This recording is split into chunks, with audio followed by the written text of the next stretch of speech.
Race 7 is the Millie Fox Stakes over 1,300 metres. Not a little bad line-up here. See the return of Group 1 winner, or dual Group 1 winner, Secret Admirer. Good race, just lacks a bit of depth, I thought. Secret Admirer, 360. Red Tracer, 230. Ladies Angel, 13. Drew Fontaine, $5.50. And the rest of them are 35 or better. I better let you lead off. No, you lead, mate. You lead. It's your show now. You're in charge. I think Secret Admirer is one of the better bets of the program, actually. One of the better gambles at that price. I'm sure she's not fully wound up, but she's 4.5 kilos. There's only a 4.5 keg spread in the weights. I think she's drawn to get the right run. Grass said, and beware, if the track's heavy, he will scratch her. Yeah. So punters take note. I think Red Trace is a brilliant fresh horse, but I don't think she goes as well second up as she does first up. There's some stats that might beg to disagree with that comment, but I also think from barrier 1, Nash is going to have to make his mind up a little earlier than he'd like. Yeah, I don't know what else to say. I thought Ladies Angel went pretty good first up, and she can definitely improve. She was big in condition. She blew like a something from 9s to about 18s on track off the top of my head. Flying Schnitzel, she's got that right form line as well with, I think it was Benetta. She could improve a little bit, but I think Secret Admirer, class will rise here. Red Tracer is the best bet on the program. Oh! Secret Admirer, I don't believe, can give Red Tracer 1.5 kilos at weight, a run under a belt on a rain-affected track over 1,300 metres and beat her. Really? All right. They're both very, very good horses. You know, they're top shelf mares. But Secret Admirer, as I said, gives away fitness. She gives away preferred track conditions. And she gives away weight to a mare that'll just bounce out of barrier 1. She'll sit right behind the leaders. She's going to be in front. Secret Admirer has to run her down. She's not chasing a slow coach. She's chasing a hard fit horse. So when Secret Admirer's run comes to an end at the 100, this mare's going to keep going. She'll win. She's short enough, 230, but it's a thin race. As I said, there's only 3 horses I can entertain winning this. Secret Admirer, Red Tracer, Ladies Angel, and Ladies Angel's rough because she needs to improve dramatically. Outside of that, Drew Fontaine, nah. The rest of them are just, yeah, they're just not up to this level of these high-class, high-quality mares. Crafty Earner put in a good run, fresh last preparation. Yeah, she's a handy-ish horse. She's a handy-ish horse, but, you know, she's not going to be beating those group, like, well, I know Red Tracer's never won a Group 1, but she's pretty close to a Group 1 mare. She's pretty close to the mark. Like, if there was a, if she was set for a 1,400 metre mares, Group 1 mares race, if she was set, she nearly won the Tats Tiara. Exactly. Yeah. You know, that's her race, and that'll probably be her last start of her career. There's a prediction for you. This year. They'll probably target that, and that'll be it. She'll go John O'Shea was saying he might ring you for a bit of advice as well, where to place his horses. Maybe Chris Waller will too. No, I doubt it. I doubt it. So, she's a good horse, Red Tracer. She's a bloody good horse, and you know she always runs well. Steps in time when super first up. You know they beat the third horse convincingly. Yeah. That's the thin leg of the quaddie. After. Well, the middle leg's, the second leg's the thin leg too. Piero, yeah. We might be looking at a skinny divvy this weekend. That's all right. You just load up. You load up. Yep. Take it times whatever. Yep. Final race of the day is New South Wales / Queensland Great Endeavour Rally Handicap. There's a few of these endeavours out here this weekend. It's run over 1,200 metres. Bet your Captain Cook's Endeavour's not there. Bet your Captain Cook's Endeavour's not there. What do we got market-wise? Register, 950. I hope you had something on that last start. Register, no, I didn't. Yeah, I did sort of. You sprinkled at Big Eyes. Yeah, I did. It started $7.50. I think you were sprinkled. It was $31. Yeah, I was. Yeah. Anyway, a couple of my mates got on it, but not Nick. Keith's Legacy 5, Moroney Avenue 11, Whitlam 480, Raceway 11, Australian Star 11. Ordered Boy 26, Upshot 650, High and Believing 13, Toy Dooney 15.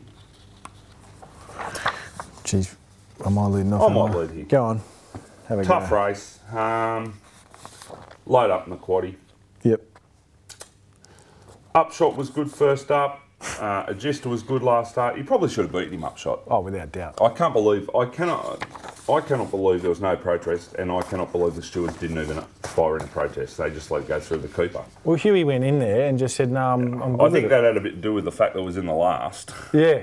Right. Get out of there. It was a benchmark, 85. You know, I just can't believe the stewards didn't ask the question. There's no doubt in the world there was a shift, and anyway, still affects trifectas and Cornellas and things. Yep, without a doubt. Regista was good. Coos Legacies was good first up in Australia last campaign, and he's a wet tracker. He's probably going to get a wet tracker, so you've got to entertain him.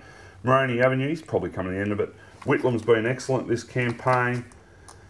Australian Star's a good, consistent horse, and he's at the top of his game now. Alder Boy tried okay, I reckon, the other day, and the only thing is, the only worry about him is the wet track. I don't think he enjoys it.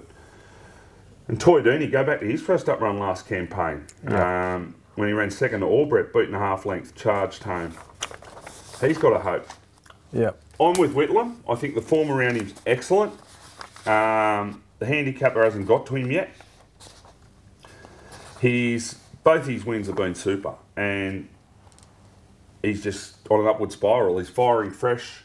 As I said, he's still in these handicap races where the handicapper hasn't got the better of him yet. So I think he'll be very, very hard to beat again. And I will be having something on Toy Dooney each way, even from a tricky gate, because his first up run, as I said, last preparation was excellent, and a repeat of that, I think, brings him right into the picture. Yeah, look, I thought the same thing. I thought Toy Dooney wasn't a bad gamble. Just a bit worried. Barrier 15. He's going to get back. 100%. He's going to have to truck ride. I just don't know if that's the right spot for him to be. Keith Legacy's a horse. You know, I know David Van Dyke feels like he's a stakes horse. Whether he's ready enough first up, I don't know. He's probably under the odds at $5, but most of Dave's horses are these days. I think Raceway, if it doesn't get too wet, I think this horse can bounce back. I watched him trial on Monday. I was out there. He trialled a lot better on Monday. He was given a bit, but he trialled a fair bit better, and just wouldn't be surprised. There's plenty of money for him first up as well, and sometimes when they go like that first up, when there's a bit of money, they can quite often bounce back. He's been given a bit of time to recover. Don't rule him out just yet. I found it probably the hardest race of the day to dissect, though. There's a stack of form lines. The fact that Huey's got off upshot and jumped on the High and Believing, who's a horse who's typically gone well second up in the past, and it's sort of second up off a let up here, but it doesn't really like a wet track. Australian Star has just been given no chance in its 2 runs so far, so I reckon it'll be winning a race in the next couple of starts. I'm not sure Good, genuine horse, a horse that always flies under the radar. Yeah, and like I said, if you have a look at times, here we go. If you have a look at where it was in the run and whatnot, it was given no chance at its 2 runs, so don't be surprised if he jumps out and wins a race soon. You know that Raceway, his last 4 runs, it's been beaten 46.5 lengths. Yeah, look, he's gone terrible. They've gilded him too, so... There's no coming back now. They've got to press on with him, but look, he's given a trial since his last run. I just think $11. I just like where he's at in the market. If it was $5, I wouldn't have him, but yeah, we'll see what happens. In between those 4 runs where he's been beaten 46.5 lengths, he's won 3 trials. Placed second twice from 6. Yeah, so he goes okay in trials, and on race day he falls apart. Most of the guys go all right in trials. Yeah. Look, we'll wait and see. I just think $11 is worth a gamble, put it that way. If it's dry, it's got to stay fairly dry. I don't like him on a wet track. Well, it's not going to stay dry. Well, we'll just have to wait and see. I'm not suggesting you take the early bet right now, but wait and see what happens closer to race day. Darwin's calling for Raceway. The old oil track. All right. What are we doing? Best bets? Best bets. Yeah, what do you got? Bets. I think the best bet on the program is Red Tracer. Yep. She's short butt, along with Piero. Yep. I don't like tipping. People know that I don't like tipping shorties, but I just think it's a great price. I think $1.85 is dead set 2s on hope. Well, look, you can get... Citations at $12 each way is a really good bet, I reckon, too. Yep. And as I said to you about the Hobartville, I'm quite happy to have something on Proverb and Solemn at big odds to run a hole. Run a hole? Yeah, I reckon they're good hope to run a hole, and they're the right price.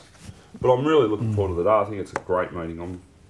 There's 5 races there that are just unreal. Yeah, it's good. Real good races. Best bets for me, Permit, Piero, Secret Admirer. I think 2 of those 3 would definitely be winning. Hopefully all 3 do. Take a 3-horse parlay. Costs $4. You know how much I love the parlays and the all-ups. You love the all-ups and the parlays. I really do. You do hit them occasionally, but I'll give you that. I don't hit them because when I've got 2 legs alive, jockeys manage to give horses sore backs.